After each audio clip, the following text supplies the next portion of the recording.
Hi, STEM students. So today we're going to discuss the last topic for this quarter. So let's start po.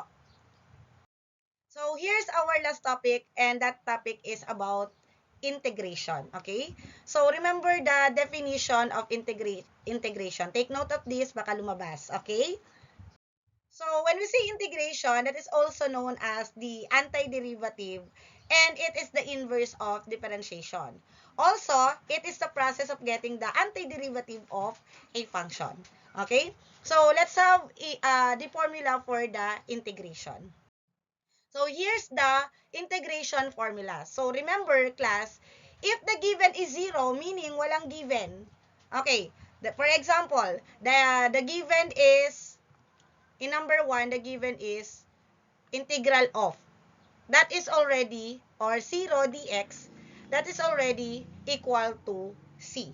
Basta walang given, that is already equal to z. Okay? And, for example, the given naman po is 1.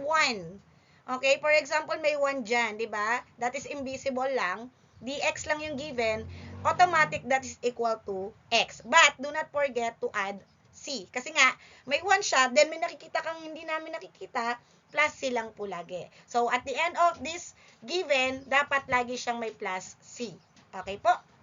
Next, how about kdx? Kdx or k, that is constant, sasamahan nyo lang po palagi ng x, since constant siya.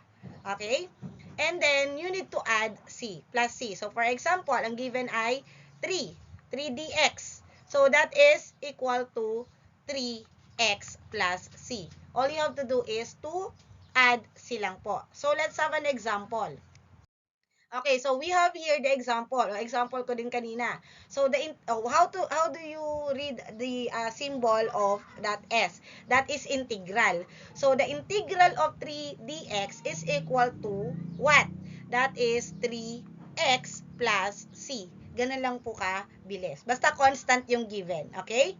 How about if we have the integral of negative 2 dx? So, of course, copy lang po yung negative 2 and then add x and then plus c. Ganun lang po kabilis ang pagkuha ng integral. Okay? So, another formula for the integral. So, we have ang hirap, parang hirap na hirap kayo dyan, di ba? Pero mabilis lang po yung intindihin. So, we have the integral of x raised to n dx, and that is equal to x raised to n plus 1 over n plus 1 plus c, where n is not equal to negative 1. Same as in number 5 and number 6. Yung number 6 kasi, that is for the addition and subtraction. And then for number 5, we have the constant lang nakasama. So, lumalabas lang si constant and then you need to get the integral of our f of x. Pero, minsan, sinasama na din yung si c kasi wala naman siyang bearing. Okay? So, let's have an example para at least mas mabilis nyo pong maintindihan. Okay. Find the integral of x squared dx. So, again, kunin lang po yung integral. We have the x squared, right? So, copy lang x squared and then you need to add 1 according to the formula. And then, class, kung ano yung n, ito yung n natin, di ba? N plus 1. Kung ano yung n plus 1 natin, which is the exponent, yun din yung gagawin nyo kay, kay denominator. And then, plus c. Okay? So, let us simplify po. We have x cubed over 3 plus c.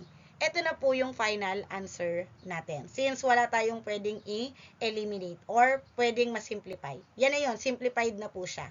Okay? Next given. This is 8x raised to 4 plus 1. So, kung ano yung ginawa dun kay exponent, ganun din yung gagawin kay denominator. And then, do not forget to add c. So, we have 8x raised to 5 over 5 plus c. Ito na yung final answer. Ganun lang siya kabilis. So, magbigay tayo ng other given na parang connected din kay differentiation. So, though ito ay connected din, hindi lang tayo nakakakuha ng ganitong given. Okay? So, for example, we have 3x squared. Okay?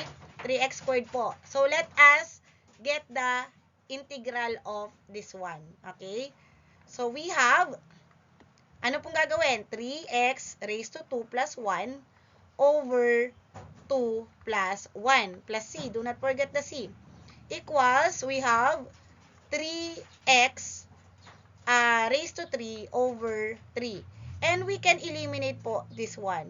'Di ba? So, therefore, our answer po is x cubed plus c. Eh, ma'am, paano po pag kinuha po yung derivative nito? 'Di ba, class, yung c nagiging 0 na. Kaya kapag kinuha mo yung derivative nito, magiging 3x squared pa din naman. Ito pa din po yun. Yung pinagkunan natin. Okay? That's so easy. 'Di ba? Okay, let's have another example po. Ayan, medyo mahaba, pero kayang-kaya naman din niyang isolve. So, ano na natin, i-direct solving na po natin to. So, copy lang natin, 4x raised to 8 plus 1 over 8 plus 1 minus 9x raised to 5 plus 1 over 5 plus 1. Diba, kung ano yung nasa exponent, yun lang din yung nilalagay natin. Plus 4x squared plus 1 over 2 plus 1. O, tingnan nyo ha, kung ano yung nagiging process natin. Minus class constant. Di ba sabi ko sa inyo kanina, constant, nagdadagdag lang tayo ng x dyan. And then, do not forget the plus c. C is for the constant. Pag walang c, syempre magkakamali po kayo. Okay? So, let us simplify. We have 4x raised to 9 over 9 minus 9x raised to 6 over 6 plus 4x raised to 3 over 3 minus 6x plus c. And then class, kapag ganyan, check nyo muna kung meron kayong pwedeng isimplify. O, so may nakita akong pwedeng isimplify. Asan po yung pwedeng isimplify? Yung si 9 at saka yung si 6. Okay? They are both divisible kanino? Yeah, they are both divisible kay 3. Kaya pwede natin siyang i-lowest term. Let us find the lowest term of that. So, ibig sabihin, copy lang natin lahat, 4x raised to 9 over 9. And then, ito, kunin natin yung lowest term. We have 3x raised to 6 over 2. Ma'am, paano po nangyari? Divide natin by 3. 9 divided by 3, that is 3. And 6 divided by 3, that is 2. Dapat same sila kung saan nyo i-divide si 9, doon din kay 6. And then, plus 4x cubed over 3 minus 6x plus c. Ito na po yung final answer natin. Okay? And that's all for today, class. Thank you for listening and I hope na ma-review nyo po ito since this is included in our exam. Thank you so much for listening. Have a nice day and God bless.